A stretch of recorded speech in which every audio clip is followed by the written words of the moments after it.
ఇప్పుడు సుధాకు అస్సలు తెలియదు. ప్రతి రాత్రి తను నిద్రపోయిన తర్వాత తన గదిలోకి ఎవరెవరు వస్తారో. కాని దీనితో సంబంధం లేకుండా కొద్ది రోజుల తర్వాత ఆమె గర్భవతి అవుతుంది. అయితే పెళ్లైన తర్వాత ఇప్పటివరకు ఆమె తన భర్త అరవింద్తో స్పృహలో ఉన్నప్పుడు ఎప్పుడూ కలవలేదు. అయితే అసలు ఆమె గర్భవతి ఎలా అయింది?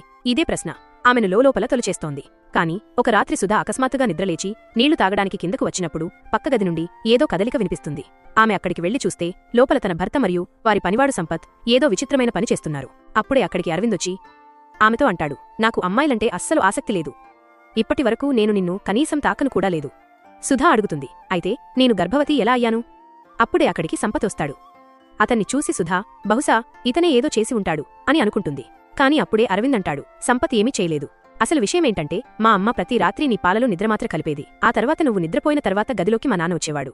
తన కడుపులో తన మామగారి బిడ్డ ఉంది అనే విషయం తెలుసుకుని సుధా మరుసటి రోజు అబార్షన్ చేయించుకోవడానికి ఆసుపత్రికి వెళ్లిపోతుంది. కాని అక్కడి నుంచి తిరిగి వచ్చిన తరువాత కూడా ఆమె అత్తామామలు ఆమెనే నిందించడం మొదలుపెడతారు.